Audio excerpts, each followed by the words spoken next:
Right, hello everyone and welcome to Gender Matters. I'm Mel Wilkes, Head of Research at the Work Foundation, and I'll be chairing today's event, which marks the launch of a new brochure compiling the latest data on women's experiences in the world of work. And it's been developed by us at the Work Foundation along with colleagues at the Academy for Gender Work and Leadership at Lancaster University. Before we get into the session, a couple of just practical points.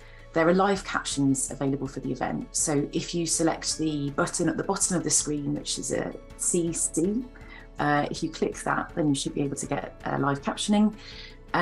We'll also have some time to talk through questions that you might have for our panelists. So you can share those questions at any point during the session as they come kind of spring to mind using the Q&A button that you'll be able to see at the bottom of your screen.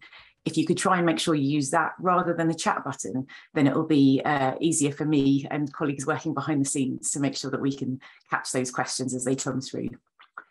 So through this session, we'll be exploring whether gender gaps in the world of work are closing, the impacts of the pandemic and the cost of living crisis, particularly for women in the labour market, and the steps that employers and policymakers could take to take us towards an inclusive and equal labour market. Now, as I imagine many of you will know, we've managed to time this event to immediately follow the new Chancellor's first budget just at lunchtime today. So a huge thank you to all of you in our audience for joining, and to the speakers who could be with us this afternoon for making time for this session at what is an incredibly busy moment in politics and policy. We have a fantastic panel of speakers with us, and I'll introduce them in just a moment. But what I would say is that timing does mean a couple of our speakers weren't able to be with us this afternoon and have kindly taken part instead in some pre-recorded interviews. So what we're going to do through the session this afternoon is, first of all, we'll have a presentation of some of the key findings that are highlighted through the new Gender Matters brochure. And then we'll have a discussion with panelists who are able to join us, interspliced with some short clips from those pre-recorded discussions. And we'll then have plenty of time for questions. So please do share those using that Q&A box as we go. But so to kick things off, I'll now hand over to Professor Valerie Stead and Dr. Lara Pecis from the Academy of Gender Work and Leadership at Lancaster University, who are going to provide an overview of this year's brochure. Over to you, Val and Lara. Thank you very much, Mel. And I'm just going to share my screen. I'm going to start by providing a little bit of brief context to our Gender Matters project, its purpose, what it involves, and motivation for setting up the project. And then I'll hand over to Lara, who will share with you the key messages from our 2022 brochure. So we set up the Gender Matters project in 2018 in response to increasing attention to gender equality in the workplace. This is, at the time, the UK legislation had been introduced requiring companies employing more than 250 employees to publish their gender pay gap. That is the details of what they pay men and what they pay women. And also we wanted to put this forward in response to increased media attention to unfair and discriminatory working practices such as equality of pay, and also movements such as Time's Up and Me Too. We were also keen to respond to organisations that we'd worked with on various projects who felt overwhelmed by the sheer quantity of detailed information that's available out there, and that there was a need for information at a glance that could still reflect the range and complexity of the problem, and that could act as a platform really to provoke further discussion and action. From our perspective, we were also interested in developing a series that could help us track and understand where progress occurs or where it doesn't. Also, how gender challenges intersect and how they might reinforce each other. And also the impact of other factors such as external events, and together how all of these aspects then combine to affect women. In response to that, we developed this project to develop brochures, infographic brochures, and we've had one in 2018 2020, and again now in 2022. And our brochures are bringing together a number of key and recurring gender challenges that organisations face in an easy-to-read infographics format. Of course, inevitably, to meet our brief of that easily accessible resource, we're not able to reflect everything. So we do make some choices over time on what to include. But we do hope that these issues that we highlight provide a platform for wider discussions. Our focus is on the UK within the global context of enduring gender inequality, and also in response to the continued underrepresentation of women in leadership and decision-making roles. Our brochures use figures and graphs to provide an overview over time, and in doing so, we draw on multiple publicly available sources, such as the World Economic Forum, the UK Office for National Statistics, and research conducted by organisations such as the Fawcett Society. And this year, for our Gender Matters 22 brochure, we include figures from the Work Foundation's UK Insecure Work Index, which provides an analysis of the UK labour market data. We also have some additional summary materials this year that will be available on our Academy for Gender Work and Leadership website, a video, and also, of course, the pre-recorded reflections that Mel has discussed in her introduction and that we'll hear about in our event today. So this year's brochure is organised along 3 key themes of gender challenges: inequalities in the labour market, that includes participation in the labour market and pay, the leadership pipeline that looks at issues of progression, and also managing the personal and the professional. And this year we focus particularly on childcare, although we do recognise that there are broader caring duties that families and women are involved with. We have focused on 2 key questions. What are the entwined effects of the COVID-19 pandemic and increasing work insecurity? And are the gaps closing? So I'm going to hand over now to Lara, who will introduce you to some of the key aspects within the brochure. Thank you, Lara. Thank you, Val. So when we look at inequalities in the labour market, there is strong evidence that despite some improvements, on a global scale, women's economic participation in the labour force remains far behind men's. At the current rate, the gap between women's and men's participation in the labour market will close in 151 years. So there is quite a long way to go in that sense. But when we look at the UK context, and this is drawn from research that we have been conducting at LAMS on inclusive innovation, we see that women's participation in the labour force is hardly the very entry point, especially when it comes to innovation-intensive contexts, such as innovation hubs and innovation parks. Not only the research that the Work Foundation has been conducting shows that women are far more likely than men to experience severely insecure work. And this is very striking when we look at 26% of working women as compared to 14.1% of men experiencing severely insecure work. The picture becomes even more drastic when we look at different employment rates by ethnic groups. And what we can see very strongly is that women from minority ethnic backgrounds are particularly affected by these inequalities in the labour market. We can see that there is a significant difference between white and ethnic minority women in their employment rates.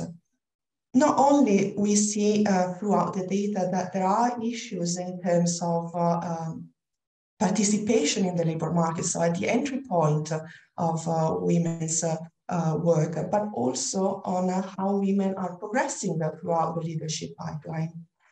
What we see today in the UK is that despite the fact that women are even more present in work, their participation has been stagnant since 2019, so just before the pandemic. Not only women continue to be underrepresented in key leadership roles, And what is striking, if we look at the FTSE 100 CEOs, is that only 8% of women are present within this range, and we see no women of color being represented. What we notice then throughout the data that we have been observing is that women of color are systematically excluded from top positions. In the UK, in fact, if we look at the broader picture of top jobs, we see that less than 1/3 of top jobs are occupied by women. And research at LAMS on gender equality in business and management schools conducted along with partners from the European Union has been looking at how organizational factors affect women's delay in going for promotion. So what we see in this specific sector, in the business and management schools particularly, is that women tend to delay their promotions. And this project particularly explores why this might be the case. When we look at how women and men manage their personal and professional lives, we can see that the pandemic in particular has affected and has continued to create inequalities between women and men. And this has been rolling back the hormone achievements of the past few years. Focusing on childcare duties in particular, we see that developmental childcare, but also non-developmental childcare, has been taken over by women predominantly. And this is, as Val said, just one part of the picture relating to childcare, child duties, to caring duties.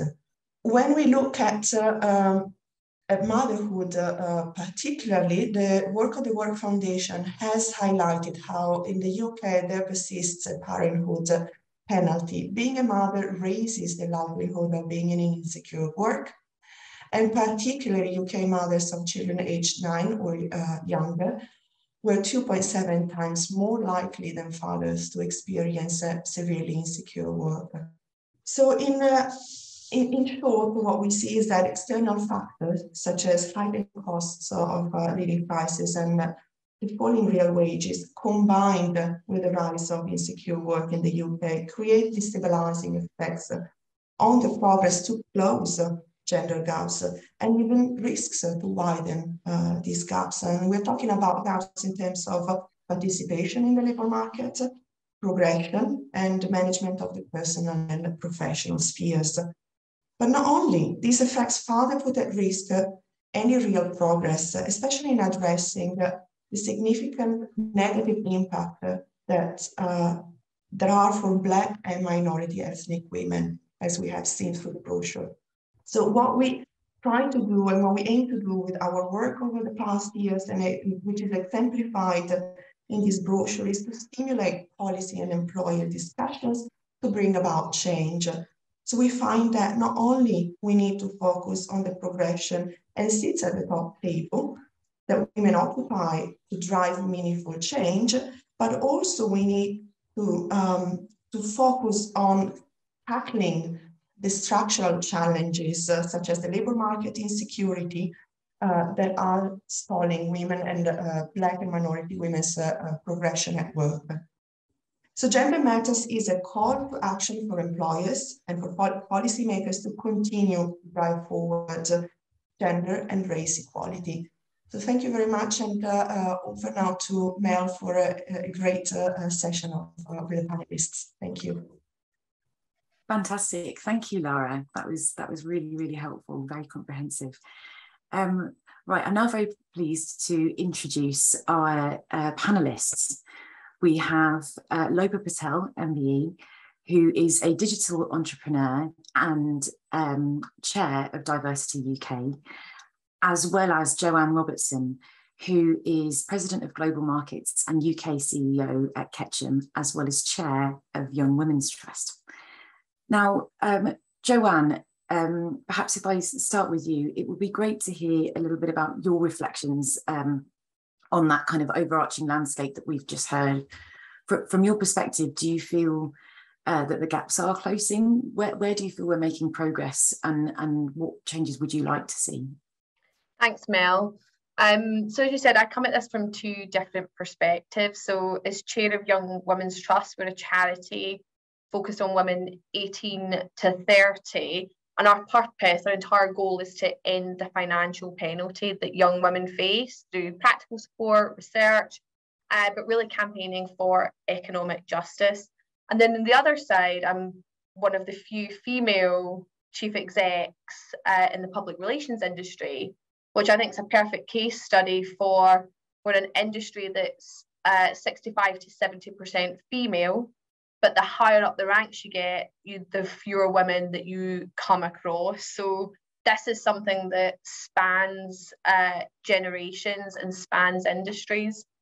And as I listened, read the research and listened to the presentation today, I think one of the things that really strikes me is the distinct lack of progress, and also the kind of unveiling of the deep inequalities that already existed but had been papered over during the pandemic. So, you know, many women, particularly professional women who do get into senior leadership positions, have scaffold around them in terms of the support that they need in order to run a home and look after small children. But when that was taken away during the pandemic, you could really see raw and centre the inequalities that exist between men and women when it comes to that unseen work that goes on every single day. But one of the things that struck me in the research was, as you look at the youngest group, there is a pay gap that exists there. And we've seen in the ONS data this year that the pay gap between young women and young men is currently 21%. And then you overlay that with your data, and that gap just seems to get bigger and bigger and bigger as women get older. And I've said this a lot to my CEO of Young Women's Trust, Claire Reindorf. I'm shocked that more of us aren't horrified that at the point at which our sons and daughters turn 18, they start with a 21% pay gap. The fact that parents, grandparents, aren't on the streets about that really surprises me, that it's not something that is taken more seriously and dealt with that as women enter the workforce for the first time. The second thing that strikes me in some research we've done and at the Young Women's Trust in our annual survey, where we also talk, in addition to talking to young women and young men, we also talk to HR professionals. And I think that's an area where there needs to be more education and more action, because what we found there was HR professionals are well aware of the inequalities that exist within their workplace, well aware of both of overt and unconscious discrimination. And actually, one of the stats that horrified me the most was that 20% of HR professionals, and these are senior HR professionals, think that men are more suited to senior leadership roles than women are. So again, an example of how this is absolutely systemic. And then I think the final thing that I'd say is, there are so many layers of complexity in terms of how women show up in the world, what's expected of them, and the demands that are placed upon them from early years through to later life. And I think that there's not enough honesty, whether it's in society or in the workplace, about the extremely different pressures that are on women in order to be able to succeed. And I often say there's this notion now that women can't have it all, but they are indeed expected to do it all. So they're expected to care for the home, they're expected to care for the children, they're expected to care for elderly parents, and they're expected to have stable work. And now there's a lot of pressure for them also to be successful leaders. And unless we have, a combination of societal, business, intervention into these systemic issues that exist in our society, the gaps are just going to get wider. Thank you. It's a really stark picture there to know that the gender gap is as wide as that for young women in particular. Really startling. Now, Lopa, thank you for joining us this afternoon. You of course also have a distinct sector-specific perspective on this, with your involvement with kind of tech and creative industries. So it would be great to hear again your kind of overarching perspective on the progress that has or hasn't been made so far, and where you think we need to go. Thank you for inviting me. It's been, really eye-opening for me to read this report, which I think is excellent. I think I want to just roll it back a little bit and just discuss, why does this matter? Why does gender matter? I think it's important that we almost have to explain it to people. Well, the reason it matters is women are 50% of the population and the workforce. So morally, achieving gender equity is the right thing to do. Economically, it's the right thing to do. And I'll talk a little bit more about the economic side of it later on. But economically, there is no point hiring people only to lose them, and similarly, economically, we've got to drive the wealth of the nation. The other third part is societally is the right thing to do. So I think it's important to articulate that, because people just feel that, oh, it's all about, equity. What does that mean? It's all about fairness, but why do we need to be fairer? Because I think there needs to be a conscious decision that you may have to do unfair things in order to achieve fairness.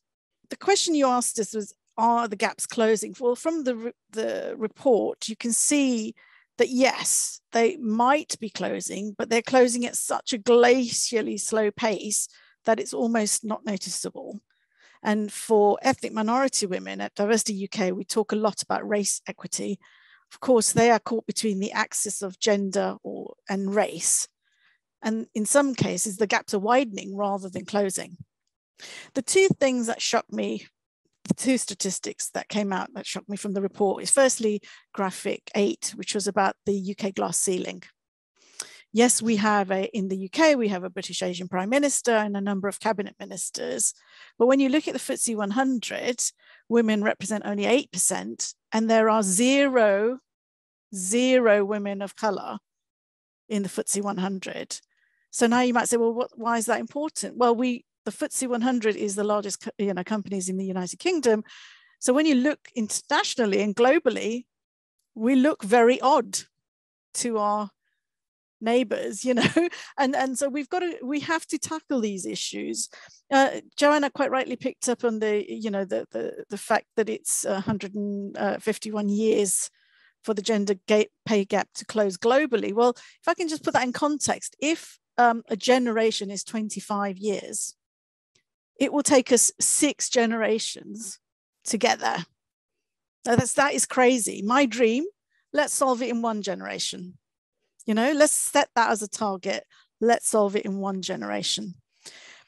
The other thing, again, going back to the glass ceiling, less than a third of the UK top jobs are filled by women. If you look at the civil service, there are very few women of colour in top jobs in the civil service or at local government level. So this means that our civic society, as well as our economic society, is unbalanced. It doesn't represent the population. It doesn't represent the race makeup. The other thing that shocked me from the report is graphic 10, which was about progression. 28% of women of colour had reported that a manager had blocked their progression at work, and 42% of ethnic women reported being passed over for promotion. And we as women are often told we need to learn how to ask for a pay rise. We need to be more assertive in asking for a promotion. And it left me wondering, well, what mechanisms are in place within companies if you are being overlooked for promotion by the very manager who might even be blocking your progression? What other mechanism is there? And that's something we need to challenge societally. So at Diversity UK, we often get a lot of feedback from our members, and they, women of colour tell us they're often deemed as aggressive or having a chip on their shoulder when they try and be assertive and ask for progression. It's almost by, it's that mentality of you should be grateful for the job that you have. You should be grateful that I'm asking you to take on more responsibility. You should not expect, or you're not quite ready. But actually, the onus is on the business. The onus is on the employer to develop the skills, to develop the careers, to help the women progress. And to me, it seems absolutely absurd that companies spend so much money recruiting, and it's expensive to recruit people, and so very, very little on developing and retaining talent. So kind of personally, how have I experienced that? Well, I find that when I'm going for roles, I feel that I'm constantly having to prove my worth over and over again, even though I've, shown my track record of skills and experience. So that's the unfairness in the system. The things that I want to, I'll stop there for the moment, but the two things I want to focus on are really the insecurity gap, what we deem as an insecure job. And then, as I said, the second thing is the economic growth, but I'll come back to that. Thank you. Thank you, Lopa. Really, really helpful. And I think that point about how we kind of rebalance inequality, and that might sometimes mean doing unfair things, I think is a really, really important and perhaps a difficult thing to have to confront, but important to be really candid about. We've had a question about employers. So in a minute, what I want to do is get on to thinking about the kinds of steps that employers can take. And a good question has come through the chat, focusing specifically on smaller employers and SMEs. But before we do that, Lopa, you touched on insecurity, and I spoke earlier today with our director at the Work Foundation, Ben Harrison. Now, we've recently delivered some research on insecure work as part of our insecure work programme that has uncovered a gender insecurity gap. So John, behind the scenes, if you wouldn't mind playing the first of our pre-recorded clips, we'll hear a little bit now from Ben about what we found through that research. I think one of the things that really stands out to me, and based on research we've done at the Work Foundation, is the extent to which women are still having to make huge trade-offs in terms of balancing their own career progression and the job opportunities that they're able to research, which shows that women are nearly twice as likely as fathers. The childcare system in the UK and that flexible working options aren't really available or not widely available in more secure roles. And that means that women, in a sense, have to opt in to some of these more insecure forms of work in order to gain some of that flexibility that they need. I think it might have glitched a little bit there, the video. I wasn't sure if it was just on my side, so I didn't want to interject. But I think a key takeaway from what Ben was saying there is that point about trade-offs. That one of the things we're really worried about is that women are having to take insecure roles just to be able to find work that fits in with their day-to-day lives. So they're compromising stable and secure work in order to have flexible hours or hours that fit around caring or childcare responsibilities. Now, perhaps we could just dwell on that a little bit more, because I know, so much of this, the brochure itself talks about women having to take on more childcare responsibilities through the pandemic. So it would be great to hear from panelists a little bit more about the importance of kind of unpaid labour in this picture, and the kind of the unpaid work that women are doing outside of their careers and working lives, that is kind of presenting barriers to entering and progressing through their careers. Val, shall I hand over to you to start with on that one? Thanks very much, Mel. I think when I was listening to Joanne and Lopa, and also to Ben, I was thinking about the really important role here that gendered assumptions play, both in our social expectations of men and women, and particularly women still bear the brunt of childcare and caring responsibilities, whether that's for children or elderly parents. And these social expectations then actually frame decision-making in organisations or systems, and can actually shape the way in which people will think about whether women can or should be leaders, and the extent to which they can progress. And of course, we see evidence of this in some of the graphics in the brochure. And of course, those social expectations then also put them at greater risk of insecure work. Yeah, I would add to that. I think, as you look, there's been a lot of talk, and I think acceptance that our childcare system is broken. And we talk a lot about the need for employers to offer truly flexible working in order to be able to support women, and a lot of the time young women, into the workforce. But actually, you know, in the childcare system, what you have is how expensive it is, which, you know, locks a lot of families and women out of being able to use the childcare system to get back into work. But the second thing is it's almost completely inflexible. You know, it has been designed for women or families who work 9 till 5:30. And so in this, you know, post-pandemic, you know, modern world where we're really fighting to retain some of the good things that came out of the pandemic in terms of the acceptance of flexibility, the acceptance in the jobs where you can to work from home as well as from an office, the idea that jobs that were seen to be inflexible, particularly in the industries where women are more likely to be seen, like retail or hospitality, can actually have flexibility in them. There's lots of trials of that happening.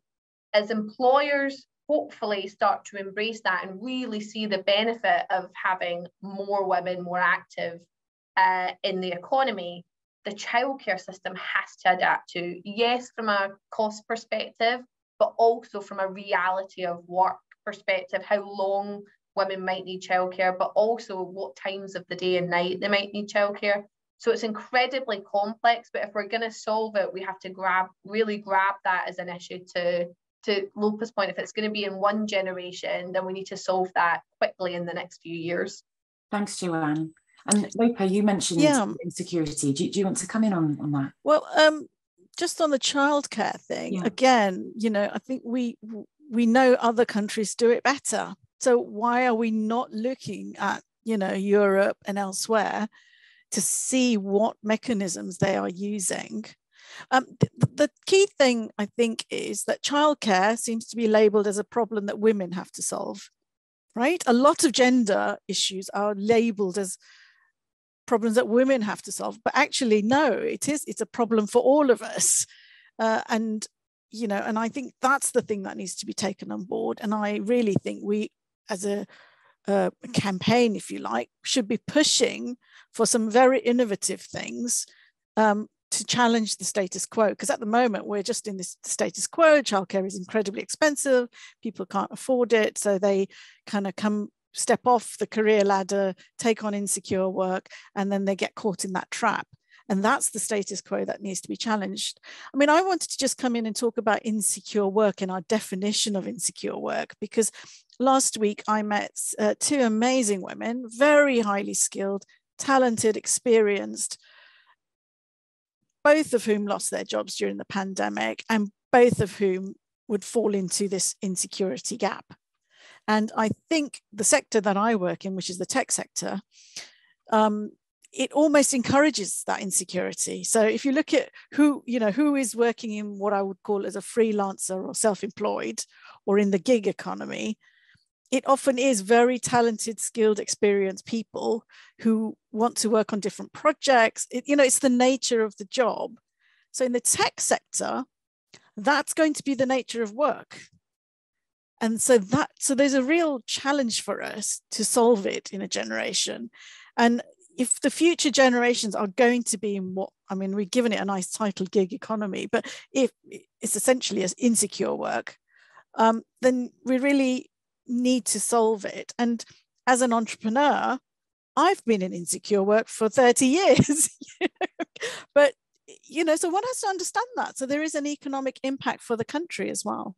That is a really fundamental point. And it's why, I think when we talk about insecurity, what we're not doing is suggesting that we continue with a cycle where women are either opting into secure roles to secure in order to get flexibility, or opting into, specific sectors that are seen as being more inclusive because that's where women have tended to work in the past, perhaps because part-time or flexible hours might be more available. We have to be ambitious, as you say, Lopa, and that's got to be about reimagining security for all jobs and thinking again about who has access to parental pay and leave, and clarifying employment status. It's really unfortunate we didn't get the employment bill we were hoping to see this year.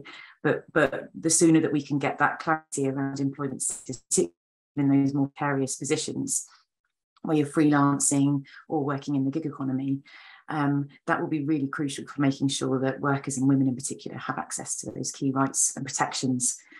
So here's an idea, just throwing it out there. I know, so, you know, Joanne, you very kindly said that young women, when they start in the career, there's a 21% pay gap.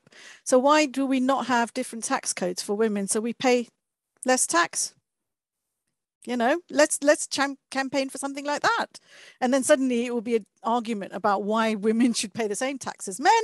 And then we have a different discussion. But I think we have to find new ways of communicating what the societal impact of inequality is.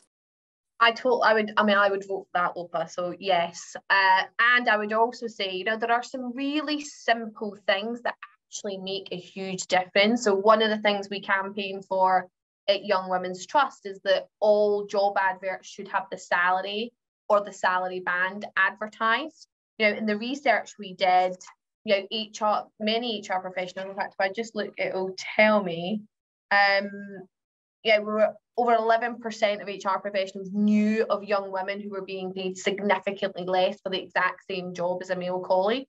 So one of the things, you know, if you chair a charity that's campaigning for something as the CEO of an organisation, you actually have to do it. So one of the things we do at Ketchum is we publish our salary bands internally, but every job advert has the salary band on it. And, you know, no one could give me an argument why that's not a good thing. Because if you are a business that's transparent and ethical and you're doing the right thing, unless you've got something to hide behind the scenes, it's just not a bad thing. And it really quickly rebalances things, because if you've got current employees who might have legacy issues of being, you know, out of whack where they should be, you have to correct it before you introduce a policy like that. It's such a simple thing, but has a disproportionate positive impact on women. That's really helpful. Thanks, Joanne. It's really good to get into these kind of practical examples. It'd be great to sort of think about, is there anything else to Lopa and Val? Are there other examples of steps that you would like to see employers taking to try and tackle gender pay and insecurity gaps?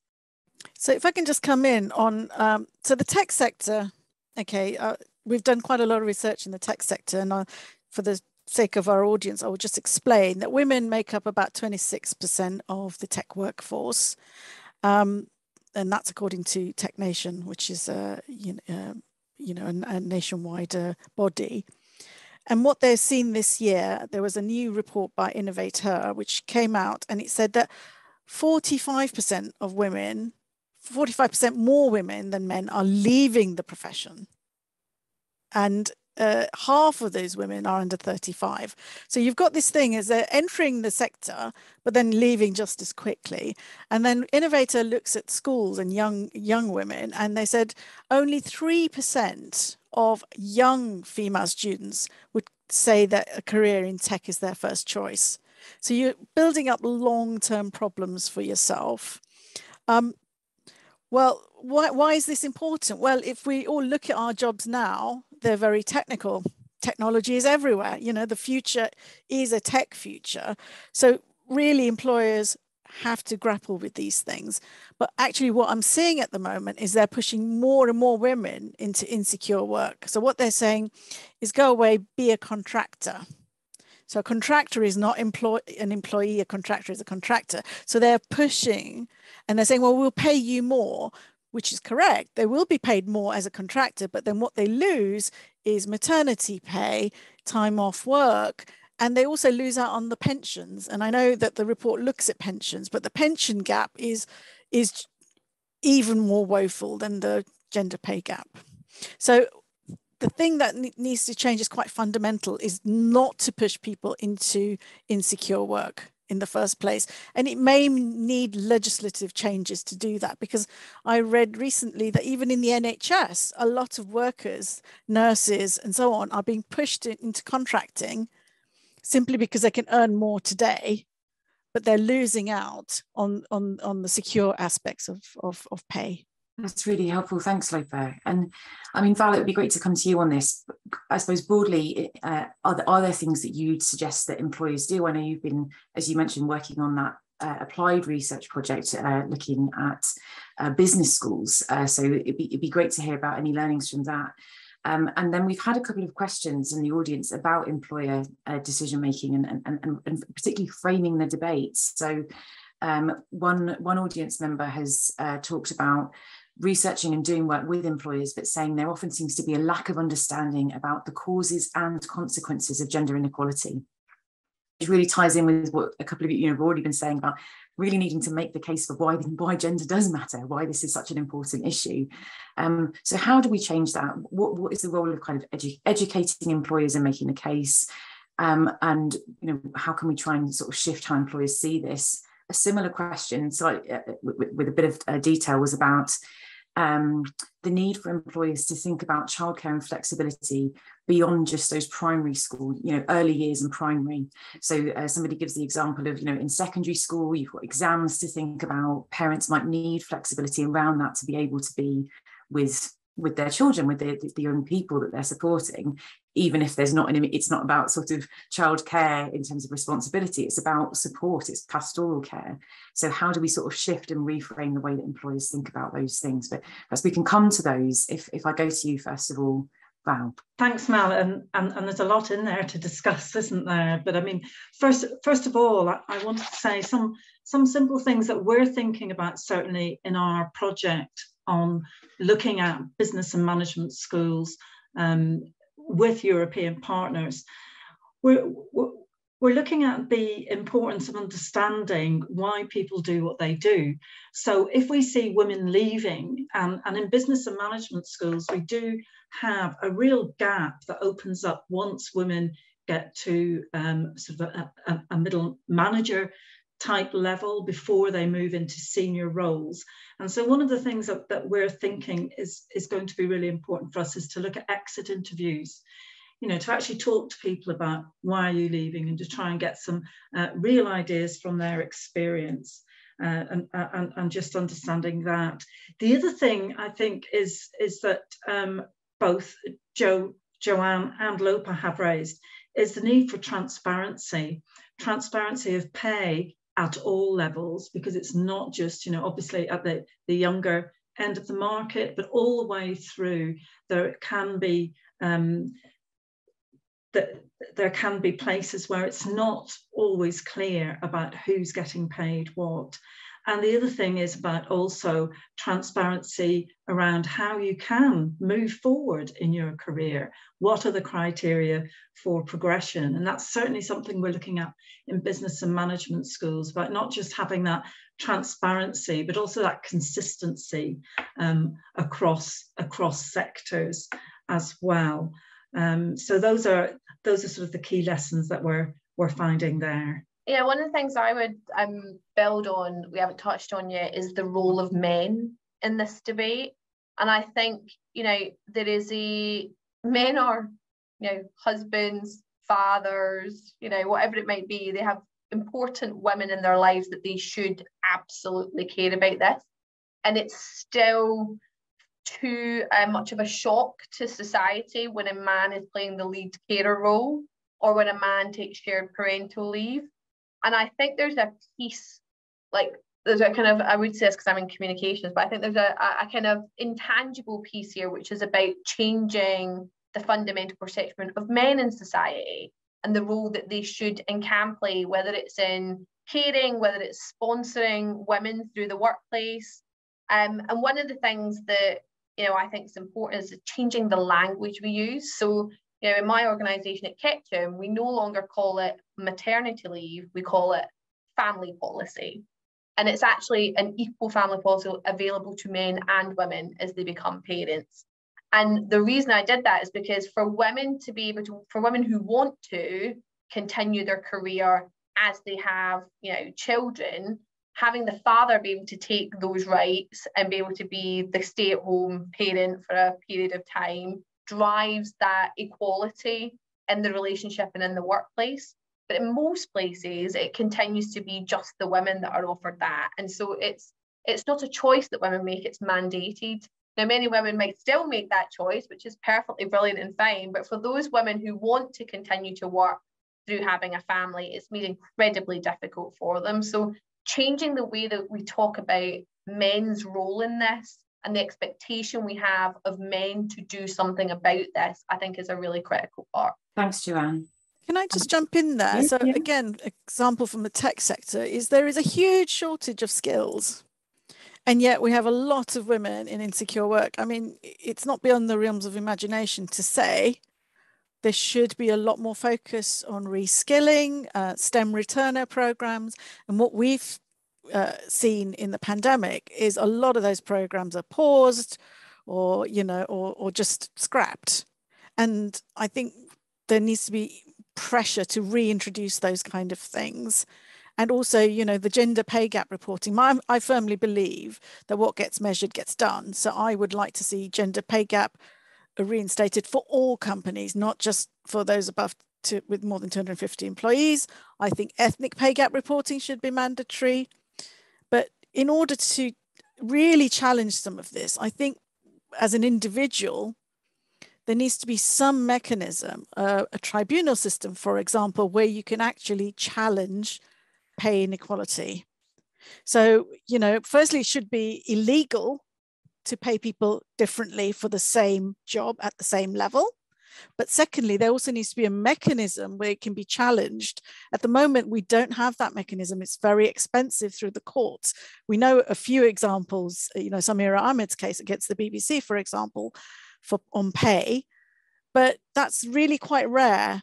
And if we brought it down to tribunal level, where it could be decided at local level and much more affordably, and it would enable people to challenge it. And when people can challenge things, we find then the gaps start closing. Thanks, Lopa. That's really helpful. Now, on the topic of what employers can do, we've got another clip from another one of the interviews that we held in the run-up to the session today. I spoke with Doyen Atawulligan, who is Dean of Rhodes Scholarships at University of Oxford and is also Director of Delta Alpha Psi. And we had a great conversation, very wide-ranging, but in this clip, she's going to talk a little bit about some examples of the kinds of issues that play out within organisations, and then also a practical example of a step that a law firm has taken to try and address them. So I'll see if we can hand over to that clip with Doyen now. One of those is around the point of what we call organizational citizenship behaviors. And generally, those are things that are outside your day job that just help move things along. And we know anecdotally and from research that it's not unusual for women to be the ones doing the extra kind of service around for example, kind of organizing social events or being asked to take meeting notes or being asked to make tea and coffee. And so there's those stereotypes where women who are employed with their talent to do particular types of roles within their organizations are then also, attributed or associated with this additional type of labor. There's that point. I would also like to make another point about the ways in which organizations think and organize themselves around equality and social justice. So, for example, we have many what we call employee resource groups or networks. We have women's networks, we have Black, Asian, minority ethnic networks, we have LGBTQ networks, for example. And what happens often in organizations is these networks do a lot of the work for the organization on behalf of gathering information, on behalf of advocating for social, for equality within the organization, but also giving guidance with regards to what's going on, perhaps with with customers. And a lot of that labor, a lot of that work is left to members of underrepresented groups who ordinarily don't have power anyway. And so I would like organizations and not just corporates, but the public sectors, charities, etc., to start thinking about how they can quantify the labor, to start thinking about how they can compensate people who are engaged, many women who are engaged in this extra work. And that is another way in which we can kind of reduce some of the gaps between the capital that men typically accrue at work and Brilliant. Now, I mentioned the example. Well, I think we've edited the clip down, so I'm going to just go into a bit more depth about the example that Diane went on to talk about there. She spoke about a law firm where they realised that in their efforts to develop a more inclusive way of working, quite a few of their staff, particularly women and Black and minority ethnic women, were involved in staff networks, organising internal activities, all of which was pulling them away from their billable hours as solicitors, as lawyers. And so they reevaluated their model and developed an approach whereby they were charging out their time internally. So essentially assigning billable hours to time spent on reviewing internal policies and practices, engaging in staff, these ERG groups that Dorian's just been talking about.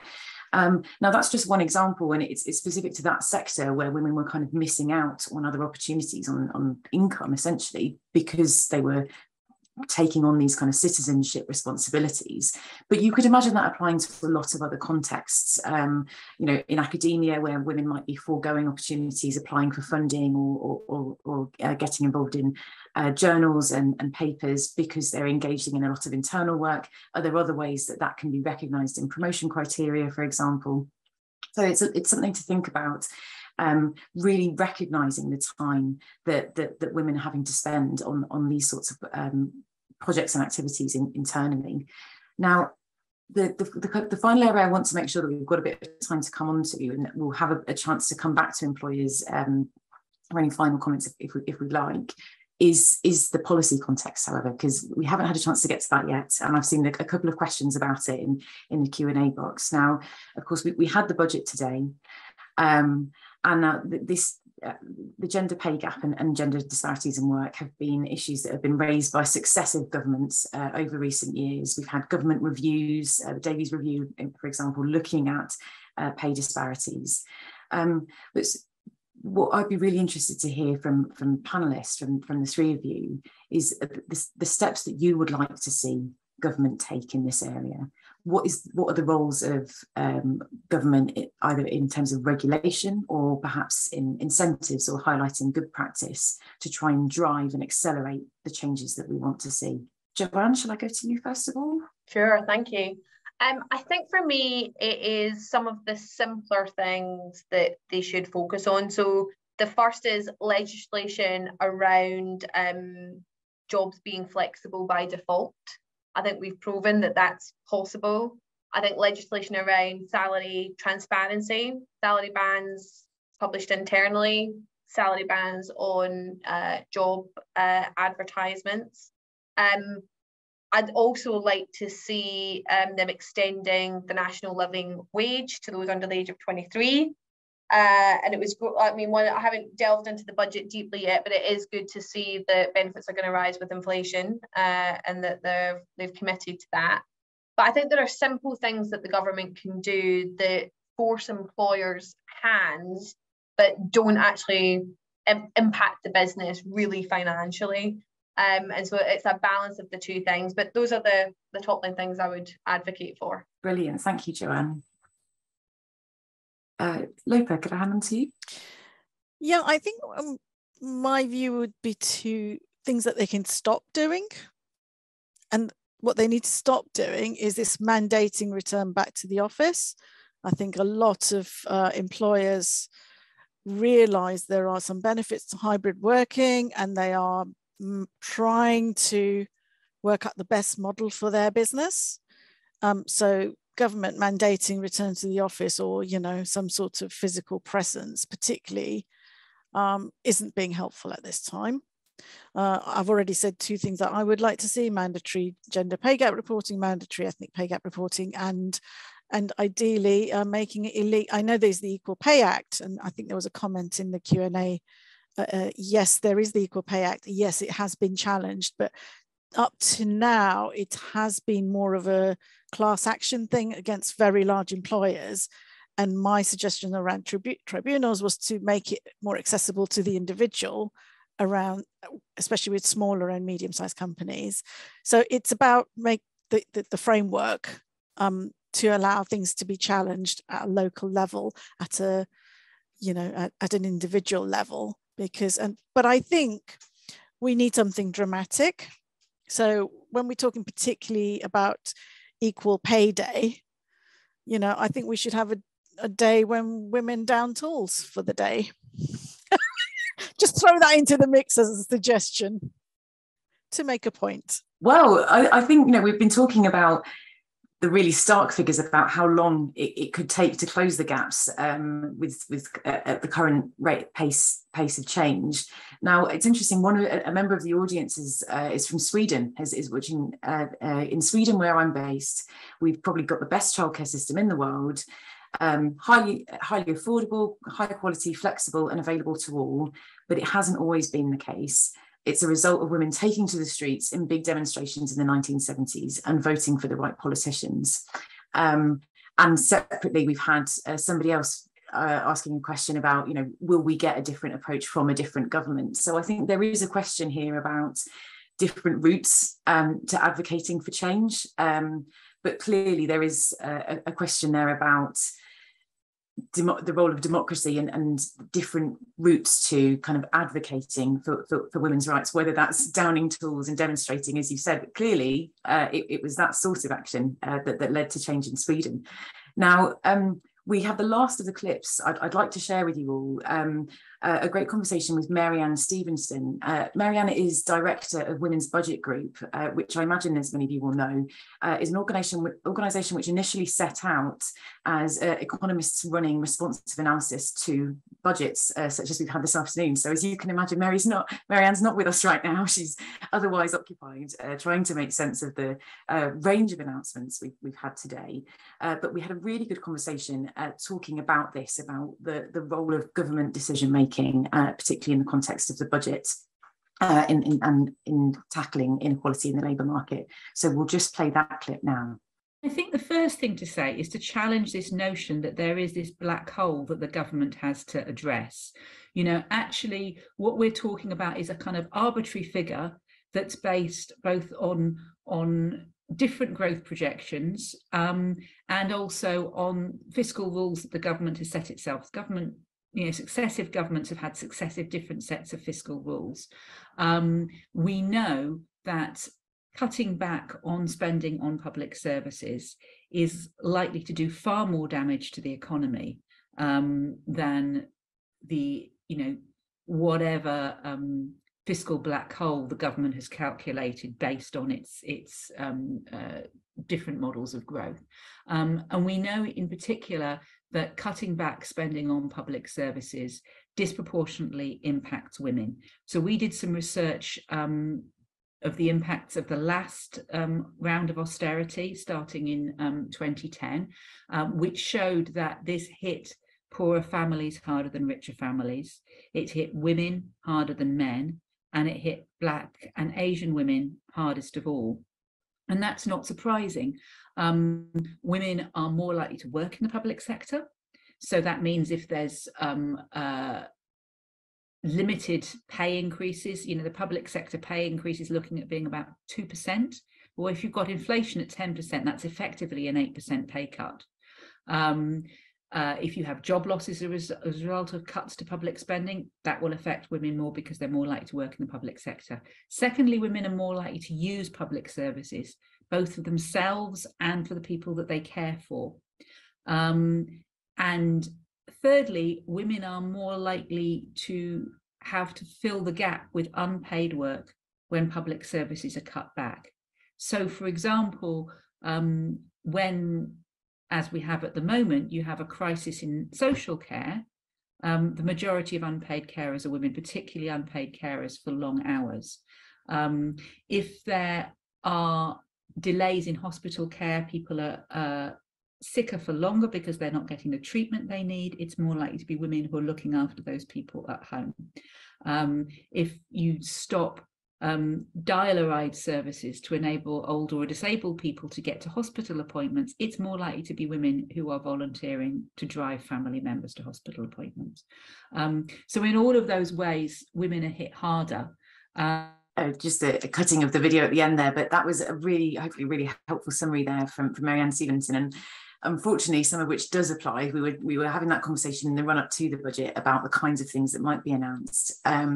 But with pressure on government to make reductions in public spending, really helpful overview there of the many different ways in which that has distinct impacts for women in particular. Before we round up, we've got about 10 minutes before the end of the session, and I'd like to have a couple of minutes just at the end to try and bring together the threads that I can.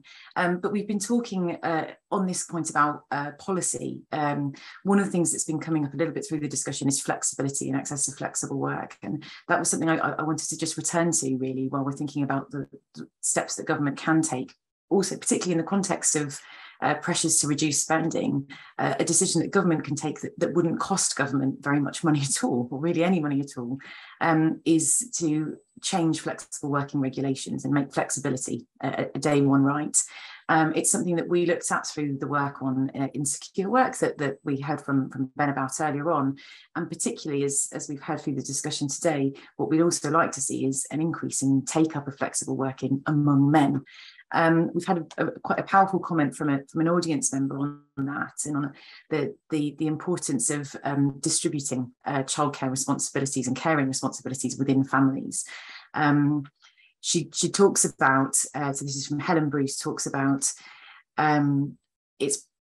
it's tricky to navigate a situation where you're rewarded at work for kind of going the extra mile. So even if tacit, what's said overtly is, yes, it's fine to work flexibly, it's fine to go home if you need to for your kids. What's rewarded or recognised is going the extra mile, working late, working on the weekend to get the job done, to pitch in, to show that you're willing.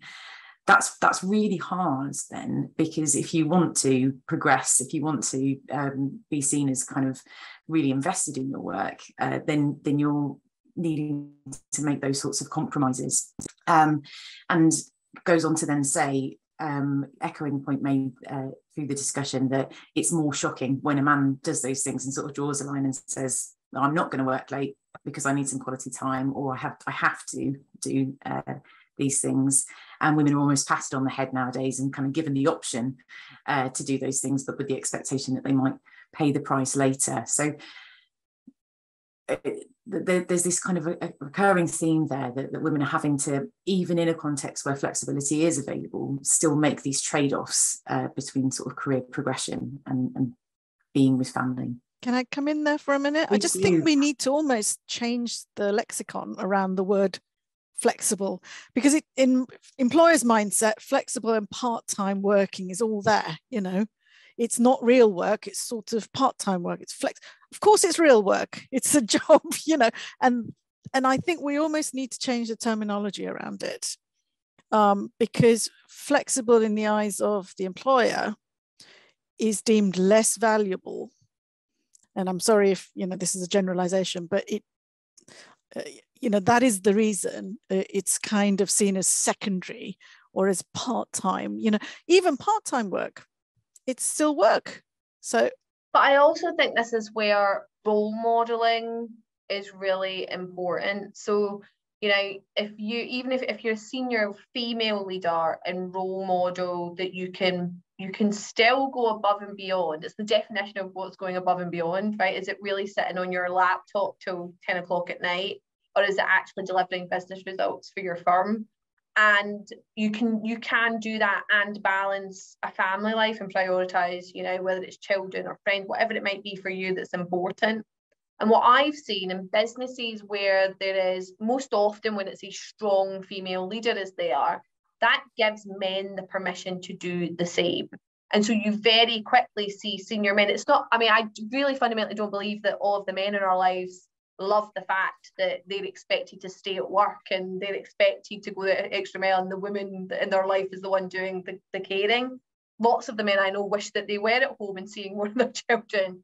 So I think there's a piece here which is actually, again, behavioural. Again, it's about communications. It's about not making flexibility or caring a female issue. It is today, but actually giving men permission that it's not a shock, and actually it's a badge of honour to be able to show that you can also as a man do the work-life balance piece. I'd like to add to that as well.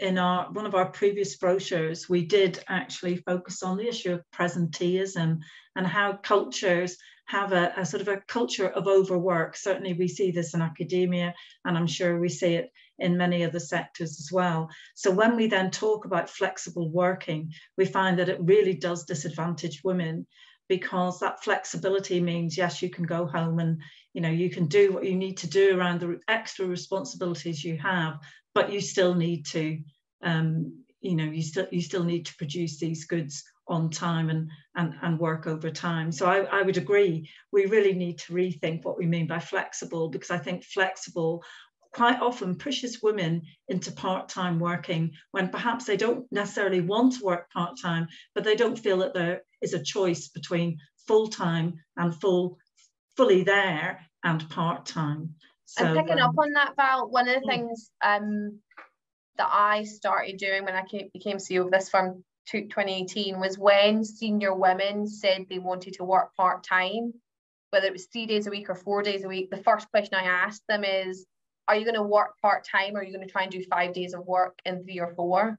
Because that's two different things. And actually, you can work full-time and do compressed hours, because if you're going to do the hours anyway, you get paid for it. And I think there's more conversations like that. And then there was some women who said, no, I'm going to be disciplined and I'm only going to work 4 days. And the day that I'm not working, I'm going to really hand over the baton. Good for them. But the majority of them said, no, I'll probably try and do 5 days in 4 or in 3. And so having those, again, transparency, having transparent conversations and giving people the choices, I think is really key to change.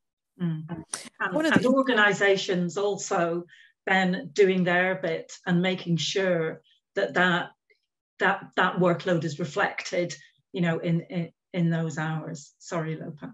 No, not at all. I was just saying, one of the things that's occurred because of the pandemic is, we've had the great resignation, we've had loss of jobs, loss of skills. And so teams are getting smaller and smaller, and you're actually being asked to do more. So it's interesting in the context of flexible working, how can you do more for less, in a sense? That's what we're asking our people to do.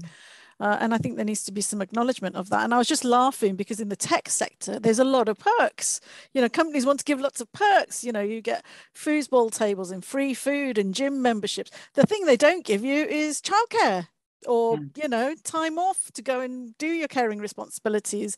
So there is this tacit misunderstanding of, of work, in the sense of that you need to be present and seen to be working in order to actually be working, the presenteeism thing. But, I think that needs to be looked at, certainly in the tech sector, because there's all sorts of perks and none of which are actually delivering what certainly women would want, and some men would certainly want. And Mel, can I just pick up? There was a comment in the chat from Astrid, which was saying presumably the gender pay gap starts at 18 because women are applying for jobs that don't pay well. So I just want to challenge that a bit and make a kind of broad point that deeply frustrates me about the women's movement, which is many of the women's inequality is a cradle to grave issue. It starts from the minute a girl is born, and it doesn't finish until they die. And my frustration is that as a women's movement, whether that's charity or business, we look at these issues in small sections, so women in work or early years childcare. And actually, I think where you drive that sort of generational change that Lopa is talking about is if we can get the women's movement to come together and really understand what are the significant milestones from early years to secondary school, to entering the workforce, to women in leadership, to the menopause, to pensions in later life. What are the maybe 5, maybe that's simplistic, things that we fundamentally need to change at each stage in a woman's life in order to really drive systematic change? Because that 21% pay gap that starts at the age of 18 has been building up since that woman was born. That's a really good point, and thank you for addressing that. I'm conscious we're coming to the end, so I'm going to try and bring together some of the themes in a bit of a whistle-stop summary from the discussion today. first of all, I'd just like to thank all of you. This has been a really stimulating, really, really fascinating discussion. Thanks all of you for taking the time to feed in and to answer those questions so thoughtfully. We've had a range of different ideas, thinking both about what government can do, what employers can do, and getting into some really practical steps. We've heard a lot about the importance of transparency, from adverts through to being transparent about pay internally, pay gap reporting on gender and on ethnicity. We had a question about reframing, and I think that the three of you have answered that really well, with lots of different ways of kind of challenging employers and reframing the arguments that we make to them. I think the point about flexibility is really well made. It's a word that's used a lot to describe a lot of different things. It's often dismissed by employers, as you said, Lopa. Is it really work if it's flexible? Is it really work if it's part-time? But also, we've had that discussion about insecurity, and flexible work is often the word that employers use to describe what can be very insecure and precarious working practices.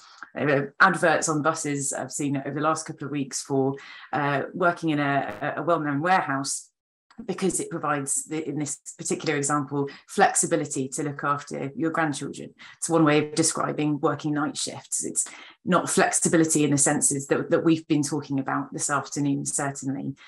Childcare and caring responsibilities and unpaid work are the other theme that really runs through this. And I think until we have legislative change that allows us to see kind of wider access to high quality, affordable childcare for all families, we're not going to see the kind of progress that we need to. And while some of the statistics that we've heard this afternoon and seen in the brochure are really quite concerning, I think the three of you and the other speakers that contributed in our interviews have made a really compelling case for the different ways that we can kind of come together and try and accelerate the change, so that we can bring those 6 generations hopefully down to just the one. So on that note, I'd just like to thank everyone, for all of you in our audience, for joining us today and for the thoughtful questions that you've put forward. And thank you again to Lopa, Joanne, Val, and also to Lara for joining us this afternoon. Thanks very much.